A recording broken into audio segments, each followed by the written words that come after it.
Ahora sí. Ya, chiquillos. Por fin.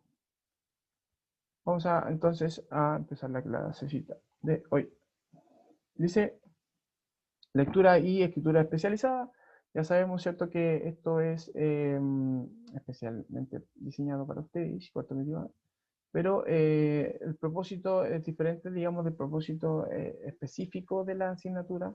Nos estamos metiendo, ¿cierto?, más por el lado de la preparación del desarrollo, ¿cierto?, de estrategias de comprensión lectora, y ustedes saben, para ir respondiendo mini ensayos PDT.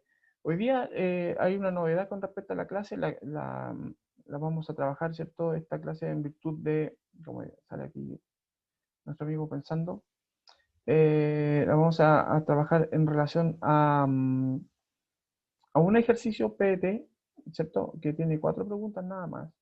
Pero vamos a volcarnos, ¿cierto?, frente al proceso de información que se supone que se está abriendo, del proceso de admisión, esta información que se está difundiendo en torno, digamos, a cómo va a ser la prueba, que también es todo un tema. O sea, no es menor lo que planteamos ayer en la reunión, o se planteó ayer en la reunión, frente, ¿cierto?, al protocolo de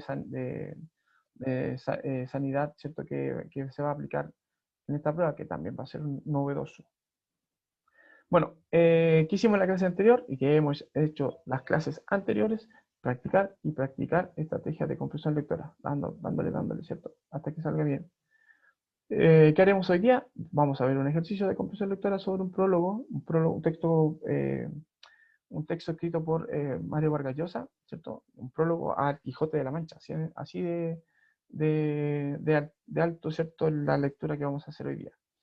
Y algunos datos, ¿cierto?, sobre la PDT y sobre el proceso de admisión en unos videillos que encontré, que había mandado al WhatsApp del curso, de jefatura, pero no sé si los vieron, así que los vamos a revisar para que nos quedemos bien informados.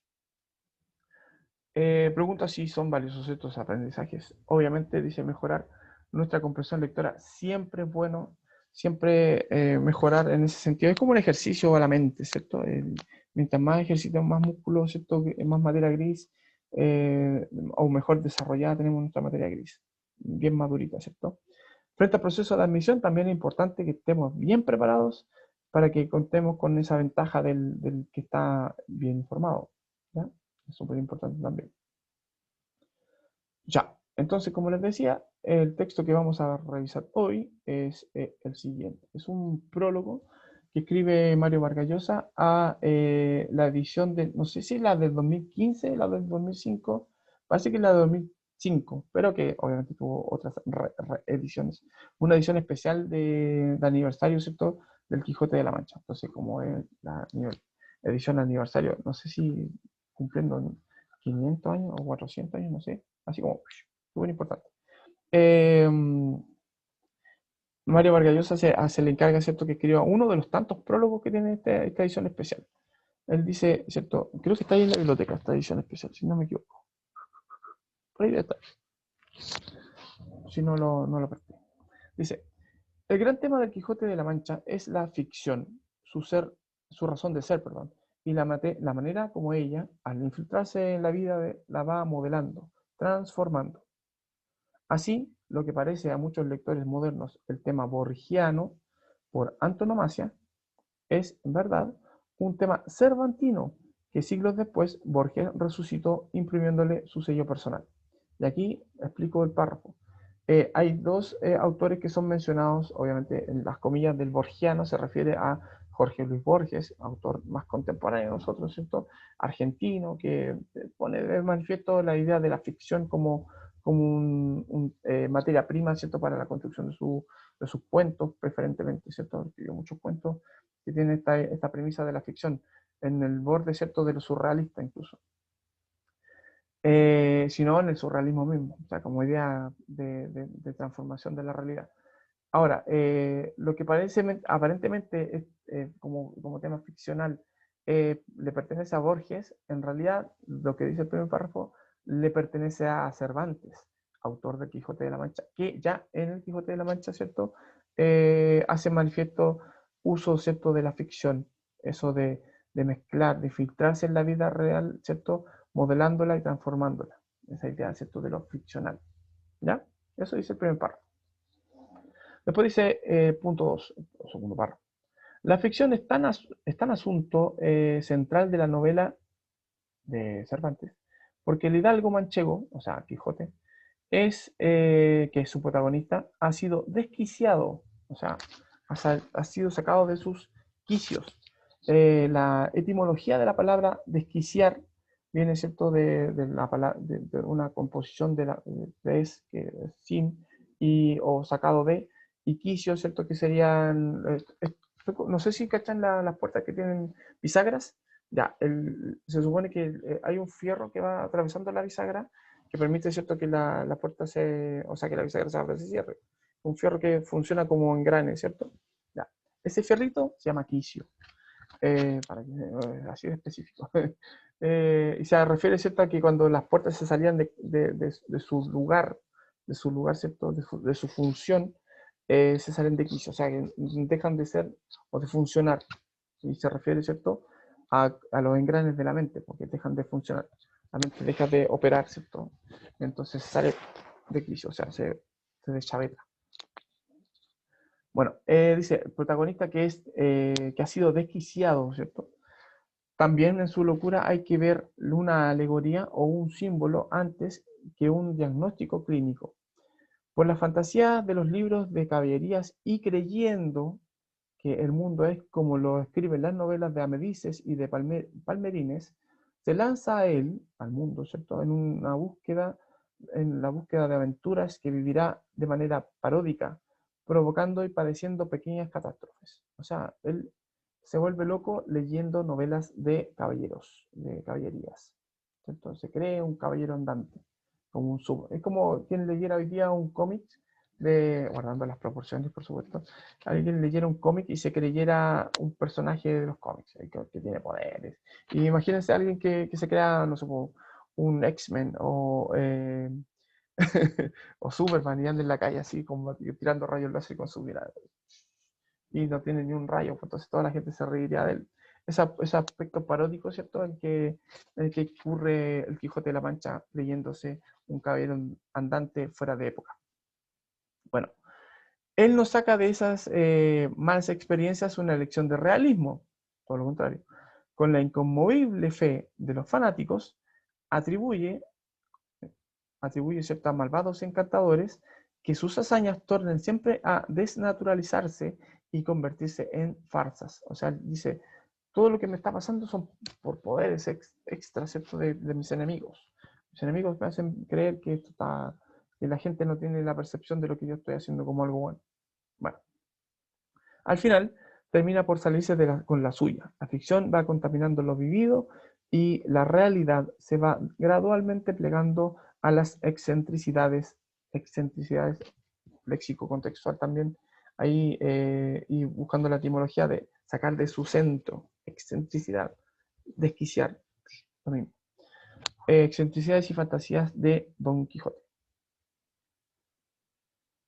La modernidad del Quijote está en el espíritu rebelde, justiciero que lleva al personaje a asumir como su responsabilidad personal cambiar el mundo para mejor, aun cuando tratando de ponerla en práctica se equivoque, se estrelle en contra de obstáculos insalvables y sea golpeado, vejado y convertido en objeto de irrisión, o sea, de risa, de burla.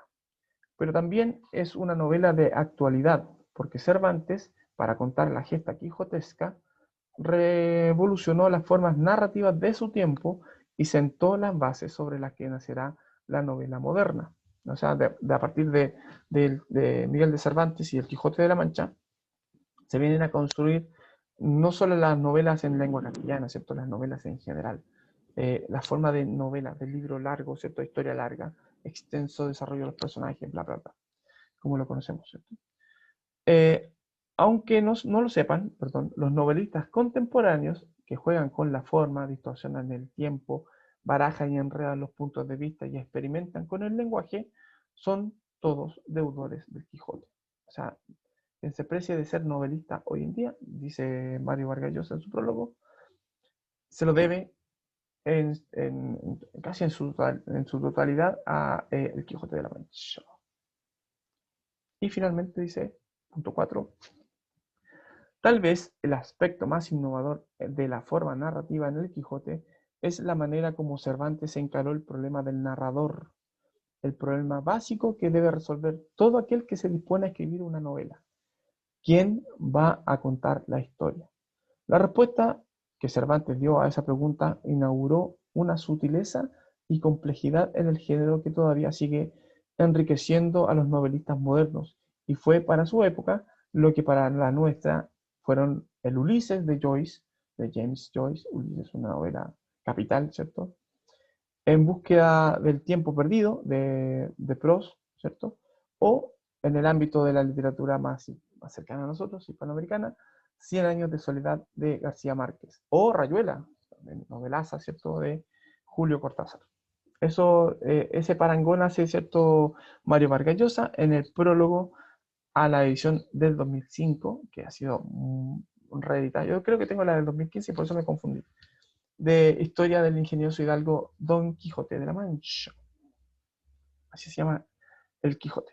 Historia del ingenioso hidalgo Don Quijote de la Mancha. Él es Vargas Llosa. Esta foto es un poquito antigua, sí. Creo que es la foto eh, a puertas de recibir el Premio Nobel de Literatura año 2010, peruano. Y me queda la portada del libro que estamos mencionando. Es una edición especial de la Real Academia Española de la Lengua. A propósito, ¿cierto? De edición conmemorativa del cuarto centenario de Cervantes. O sea, el nacimiento de Cervantes, 400 años de cumpleaños de Cervantes. Sí. Ya. Aquí vienen las preguntitas. Son 4 preguntas, recuérdenlo bien. Vamos a ver.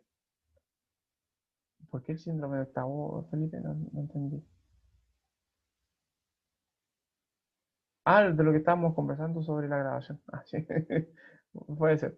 Voy a dejar este chat aquí abajito para que, como siempre, ¿cierto? Hacemos el ejercicio, como siempre, hace poquitas clases, ¿cierto? Estamos haciendo el ejercicio de que yo pongo pregunta 1 y ustedes me responden, ¿cierto? A la pregunta 1 con sus respuestas, marcando la letra de la alternativa que ustedes creen correcta. Sí, no puedo mover esto. Ahí sí. Para no tapar la pregunta. Dice, ¿cuál es el sentido del término inconmovible que aparece en el fragmento anterior? ¿Ya? Eh, lo buscamos para que quede claro a qué me refiero. Voy a buscarlo, voy a retroceder para que lo leamos. Es la única pregunta de ¿cómo se llama? De léxico contextual. Dice, dice, él nos saca de esas malas experiencias una lección de realismo. Está hablando de la locura de Quijote, ¿cierto? Con la inconmovible fe de los fanáticos, porque él es un fanático de las novelas de caballería, a eso se refiere, por eso se desquicia, ¿cierto? Se vuelve loquito. Eh, con la inconmovible fe de los fanáticos, atribuye a los malvados encantadores que sus hazañas tornen siempre a desnaturalizarse y convertirse en farsas. O sea, el que la gente no pueda percibir sus hazañas heroicas de caballero, andante, ¿cierto? De superhéroe, entonces, eh, entonces, eso se debe exclusivamente a que los enemigos están obteniendo sus artes maléficas, ¿cierto? En la gente.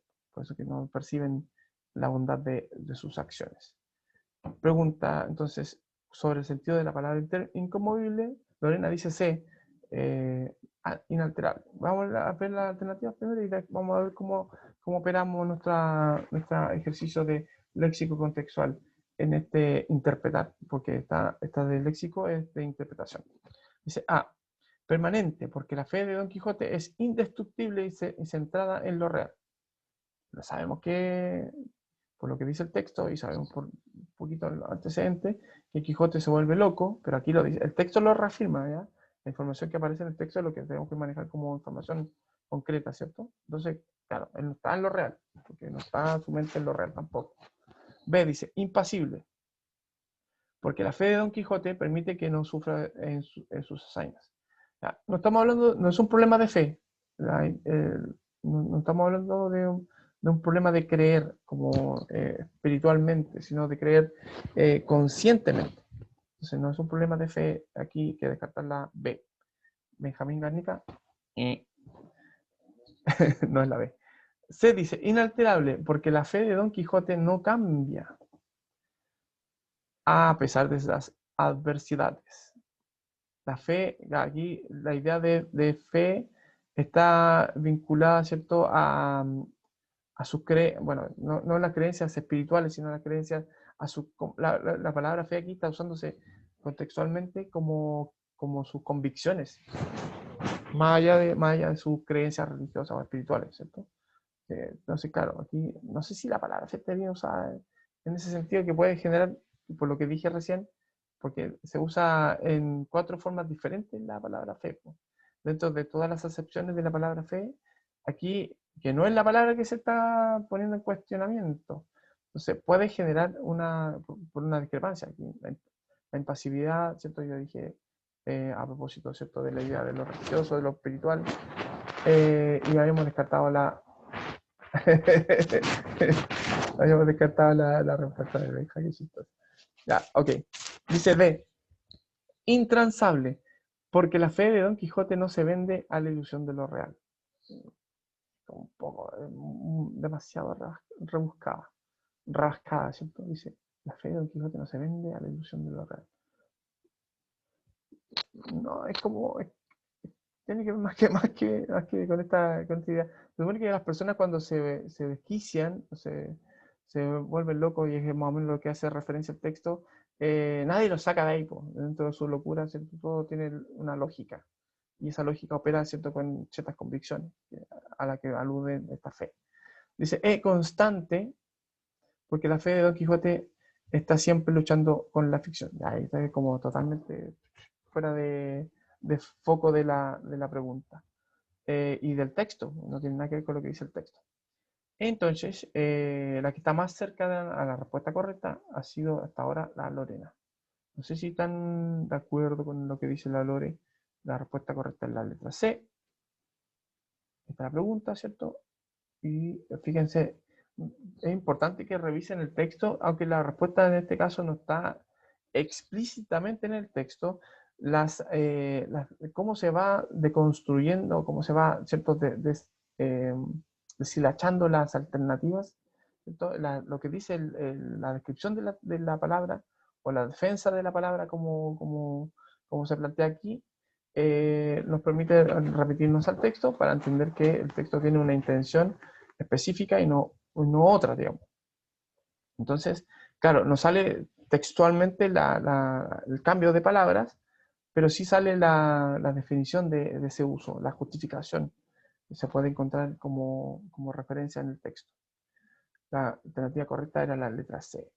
Muy bien, Lorena, y los que la respaldan. Ok, y la pregunta era de interpretación. Vamos a la siguiente. Pregunta 2. Dice, ¿qué elemento propio de la literatura es común? Voy a sacar. Estoy yo justo ahí. Es común a las novelas mencionadas por el emisor del fragmento anterior, con relación al Quijote. Ok. ¿Qué elemento propio de la literatura es común a las novelas mencionadas por el emisor del fragmento anterior, con relación al Quijote? Aquí, esta es una pregunta de comprensión lectora, ¿cierto? Y aquí tenemos que inferir, porque, claro, sale mencionado en el texto en general, pero en el párrafo 4 sale como reafirmada la idea, ¿cierto?, de lo que se está, de lo que se quiere, digamos, comparar de alguna manera. Voy a ver el chat. Pregunta, entonces voy aquí, pregunta 2, y ustedes sus respuestas. Recuerden que yo después guardo el chat. Ahora, Sosi, Benji. ¿Qué pregunta puede ser? ¿Qué alternativa? O sea, dice, el montaje. Cuando hablamos de montaje, nos referimos, ¿cierto?, a cómo se construye la trama completa, ¿cierto?, los personajes, cómo se va articulando todos los elementos dentro de la narración. B, la trama, o sea, como el arco argumental, de qué se trata la historia. B, el tema, o sea, qué tema trama, qué trata como tema. Es una novela universal, el Quijote, no trata solamente un tema. Entonces, tampoco no he mencionado eso. De los personajes, si bien es cierto se menciona a Quijote de la Mancha como personaje, no se mencionan a los otros personajes, ¿cierto? Se infiere que hay unos personajes secundarios, pero no es tan común. Sin embargo, ¿cierto? Y es que un punto con el que se comparan otras, claro, hacen comparación con otras novelas, con otros libros, ¿cierto? De otros autores más contemporáneos y que se precian de ser novelistas. El punto de comparación es justamente la construcción de un narrador, de una voz narrativa, que para la época de Cervantes no existía como estudio filológico, porque no había estudio literario en torno a la construcción de una novela, porque no existía la novela. Entonces todo lo que hizo Quijote, o sea, sí existía la novela, pero no como las que conocemos hoy día, pues, y no los estudios que se hacen a propósito de ello. Entonces, claro, ese es como de cajón la respuesta, ¿cierto? Más allá de lo que dice el prólogo, que también nos reafirma esa noción. Recuerden que las respuestas siempre se tienen que generar en torno a lo que dice el texto, no a lo que nosotros sabemos. Claro, yo respondo porque yo sé en relación a la novela del Quijote muchas cosas más que ustedes, pero si nosotros nos remitimos, lo que estoy tratando de explicar, si nos remitimos y nos tenemos que remitir solamente a lo que dice el texto, entonces con lo que dice el texto, en el punto 4 específicamente, nos encontramos con esta explicación, esta relación. ¿Ya? Es casi explícito, ¿eh? Más que inferir, es como una inferencia un poco engañosa, pero sí, es una inferencia. La respuesta correcta es la letra E. Muy bien. Pregunta 3. Pregunta larga. Dice, según el... Voy a poner un poquito más acá, aquí abajito, que no molesto. Dice, según el emisor, o sea, Mario Vargas Llosa, ¿cuáles de las siguientes características de la novela contemporánea son herederas de la novela de Cervantes? Dice 1. La forma narrativa, las distorsiones cronológicas, el uso de varios puntos de vista, la experimentación con el lenguaje, la participación del narrador en el relato. Eso sería 1. 2. El concepto de ficción literaria, el uso de las novelas de caballería, de la parodia, el protagonista enloquecido, las aventuras episódicas, las fantasías del personaje central. 3. La complejidad del género, la lectura como una alegoría, el símbolo de la locura, la enajenación de la realidad, el sentido del humor, el desapego con el realismo, por el realismo, perdón. La pregunta es, vamos a ver el ámbito, ¿cierto? La respuesta debería ser y debería estar en relación con la inferencia, porque si bien es cierto, uno puede sacar esa es la idea de inferir, sacar en conclusión. Sin embargo, nos vamos a encontrar con que de todas las alternativas que nos ponen aquí, aquí nos tenemos que centrar, en la parte, ¿cierto? De aquí arribita, ¿cierto? Dice, de todas las alternativas que nos proponen, claro, muy bien Lorena, eh, la letra, eh, la letra A en la alternativa general, pero el punto 1, ¿cierto? Es el punto que cumple exactamente lo que dice el texto. Pues según el emisor, ¿ya? No según lo que nosotros, es más que inferir, yo creo que está más vinculada con lo referencial, quizás, porque lo podemos encontrar así tal cual, con alguna salvedad dentro no está con comillas, claro, no es textual, pero se entiende que tiene esa noción de serlo. Claro, porque acá no se habla se habla de lo paródico, pero no se explaya en eso.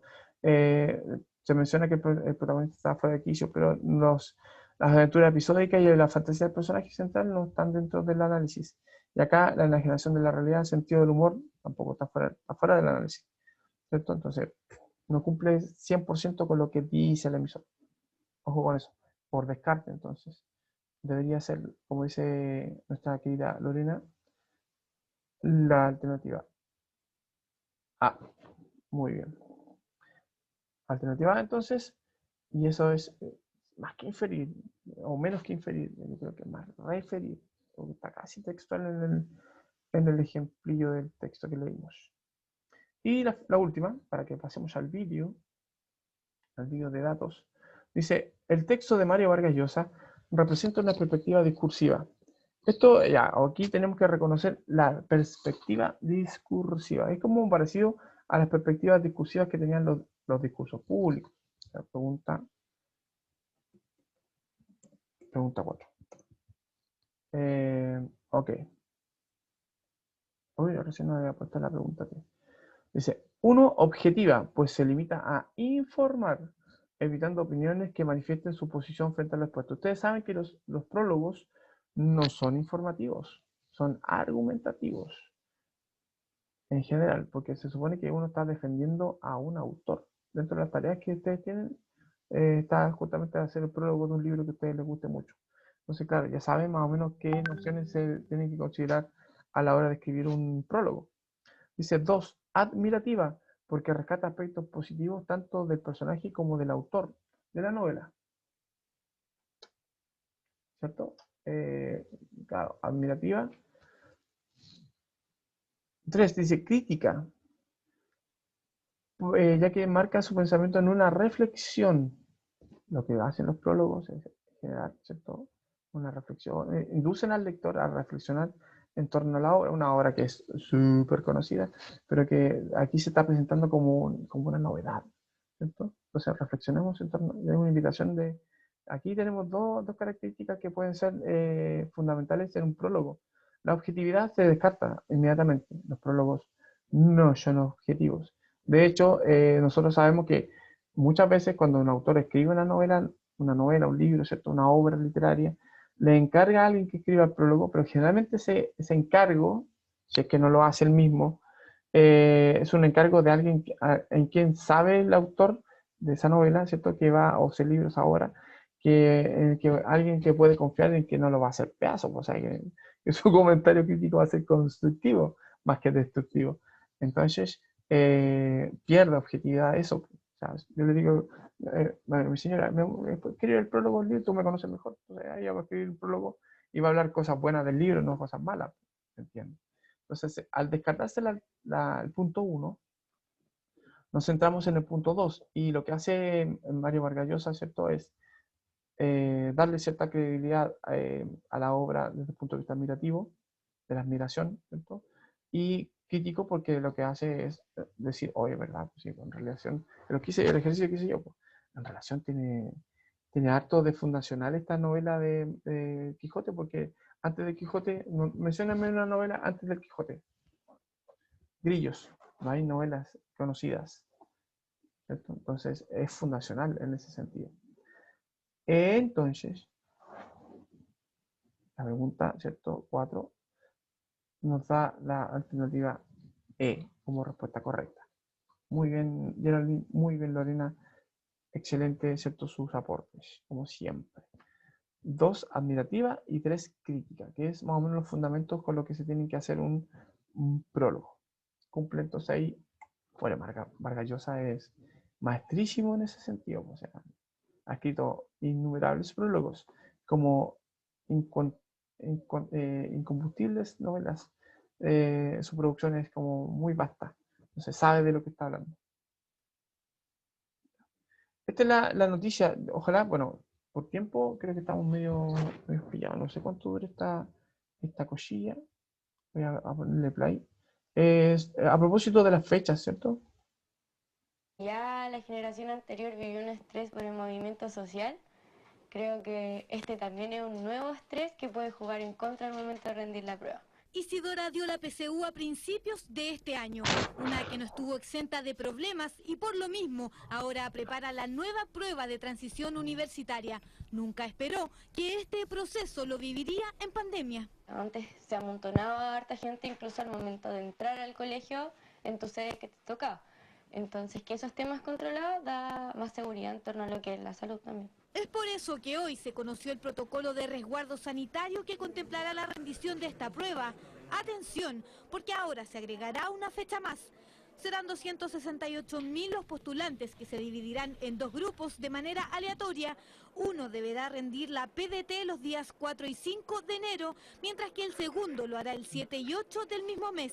El 23 de diciembre conocerán la fecha y local que se les asignará. Si eventualmente los días de aplicación de las pruebas existiera jóvenes que tienen un coronavirus que ha sido certificado posteriormente por el Ministerio de Salud o que han sido catalogados como contactos estrechos, aplicaremos también una prueba excepcional. Su fecha será informada individualmente. Se entregará un kit sanitario a los 26.000 colaboradores a cargo de los 700 locales de rendición. Cada sala debe ser espaciosa para mantener 1 metro de distancia lineal entre los postulantes. Deberán contar con ventilación natural y una entrada y salida diferenciada. También los días previos se va a hacer un proceso de sanitización a lo largo de todos los colegios de nuestro país, y también entre las pruebas y al final del día se va a hacer una desinfección de las áreas comunes. Porque este año, además de su lápiz y goma, los postulantes no podrán olvidar el alcohol gel y su mascarilla para rendir una nueva prueba de transición que será en pandemia. Ojo con eso, es más o menos la síntesis de lo que nos dijo Ya, el profe Carlos ayer en la reunión, ¿cierto? Que más allá del lápiz número 2, bien afiladito, una goma de borrar, ¿cierto? Ojalá de miga, de buena calidad. Tienen que ir bien provistos, ¿cierto? De mascarillas y su alcohol gel. Bueno, Catalina Urrutia, que es psicopedagoga e integrante del programa PASE de la Universidad de Chile, se refirió a la prueba de transición universitaria, la próxima a realizarse entre el 4 y el 8 de enero. Dice 4 porque el 4 y el 5 y el 7 y el 8, ¿cierto? De enero. En estas dos fechas indistintas y aleatorias en que ustedes van a tener que ir a rendir, ¿cierto? La PDT, con las medidas sanitarias correspondientes, ¿cierto? Ella dice, la profesional hace un llamado a los estudiantes a estar pendientes de los canales oficiales y a, comillas, respirar profundo dentro de toda esta dificultad. Así como, ¿cierto? Ahí sale otra noticia, pero por tiempo creo que no la vamos a alcanzar a ver completita. Porque esta es un poquito más larga. Es como un mini reportaje. Dura 14 minutos. Se los mando al WhatsApp para que veamos lo que se pueda ver. Yo voy a pausar porque nos quedan 3 minutillos. El 4 y el 8 de enero, Sabemos. 268.000 estudiantes van a rendir la prueba de transición por un contingente de medidas sanitarias. Por otro lado, se acrecenta la ansiedad por el retorno presencial a clases. Vamos a profundizar en una mirada integral de cómo el sistema educativo y los alumnos deben prepararse para dichos procesos. Para eso tomamos contacto con la psicopedagoga e integrante del programa PASE de la Universidad de Chile, Catalina Urrutia. Catalina, ¿cómo estás? Muy buenos días. Hola, buenos días. Nicolás, ¿cómo estás? Bien, gracias. Gracias por esta conversación. Y hay dos puntos acá que queremos abordar. Primero, lo que es la PTU, la prueba de transición universitaria. Ayer ya se entregó información con respecto a que va a ser de manera diferida, en 2 bloques, y con todas las medidas sanitarias, por supuesto, que ya conocemos, pero que se va a implementar con bastante fuerza en este proceso crucial para los jóvenes que están esperando hacer la PTU. Ya considerando que es una prueba distinta a la prueba de selección universitaria, y también se le suma otro elemento de que ha sido un año totalmente atípico para preparar este ingreso a la educación superior. Con todo esto, Catalina, ¿cómo se maneja la ansiedad? Más encima, si a los alumnos, a los estudiantes se les informa que van a ser en días distintos. ¿Se genera ansiedad, tensión? Se suma a la que ya puede existir para este proceso tan importante, ¿no? Bueno, como tú señalas, ha sido un año súper complejo para todos y todas. Sumarle todo el estrés que significa salir de cuarto medio, de pasar a esta transición de enseñanza media a educación superior, más con toda esta incertidumbre de qué va a pasar. Esta incertidumbre de cómo van a terminar los estudiantes el año escolar, qué va a venir después, cómo va a ser el próximo año. Entonces, todo eso trae más estrés y, como tú señalas, es muy importante que estén atentos a las medidas que está tomando Mineduc. El día de ayer apareció que la prueba de transición se va a rendir en 2 fechas, lunes, martes, jueves y viernes. También para tomar estas medidas sanitarias es importante entonces que nuestros estudiantes estén atentos a las fechas. El 23 de diciembre van a publicar qué día les toca rendir. Entonces, partir por estar muy atentos y atentas a las fechas que se van publicando en los canales oficiales. También es un punto que siempre hay que ir rescatando. Siempre ver página de Minedu, de EMRE o incluso de las instituciones de educación superior para que la información sea verdadera y sea lo que dicen las autoridades. Ahí lo vamos a dejar porque viene, Claro, viene aquí los jóvenes... viene el cierre, ¿cierto? de la clase. Voy a, si puedo mandarles el video para que lo revisen, o el link para que lo revisen, ¿cierto? Darle completo y los tips que da ella o datos, ¿cierto? Para que cambiemos un poco esa ansiedad, que es la ansiedad que tienen todos en instancias normales, ¿cierto? Por el cierre, el proceso, se junta con la emotividad del despido del colegio y todo el cuento. Pero acá un poquito alterado también por el tema no menor de la pandemia. Bueno, ¿qué aprendimos hoy? Entonces, caramba. Aprendimos, ¿cierto? Practicamos un nuevo control lector, un nuevo texto, ¿cierto? Un nuevo ejercicio. Y vimos algunas recomendaciones para enfrentar la PDT o la PTU, como le dicen, ¿cierto? Por sus siglas, la prueba de transición. ¿Ya? Claro, yo había dicho, no sé si lo dije el lunes en la clase, pero dije por ahí, no sé si alguien me escuchó, me puso atención, que había que ir a hacer, que era importante ir a hacer reconocimiento de sala. No, ahí no, está malo eso. No hay que hacer reconocimiento de sala, chiquillos. El 23 se van a informar por los canales oficiales la fecha la fecha que le va a tocar, ¿cierto? El lugar que le va a tocar. Ahí van a tener que imprimir su cartolita, ¿cierto? Una especie como de credencial de que son ustedes los que tienen que ir a dar su pruebita y qué pruebas van a ir dando, ¿cierto? Porque se van a tener que timbrar o de alguna manera marcar, ¿cierto? Pero no tienen que hacer reconocimiento de salas a menos que tengan alguna discapacidad física, ¿cierto? Que por el tema del desplazamiento para que sea lo más natural posible. Bueno, ¿cómo integramos estos aprendizajes nuevos? Fortaleciendo, como ya sabemos, nuestra forma de comprender un texto, y con respecto a los videos, estar informados no los vimos completos, pero se entiende que lo que dice la misma chica, ¿cierto? En el segundo texto, en el segundo video, perdón, es que hay que informarse por los canales oficiales. ¿Y qué canales son los? Por eso estar informados, ¿cierto? Nos permiten calmar un poco la ansiedad.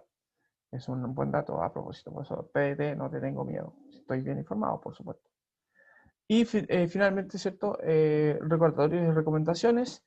Recuerden que existen preguntas frecuentes, que pueden ser las dudas que puedan ustedes tener con respecto a la rendición de la prueba de transición en esta situación específica.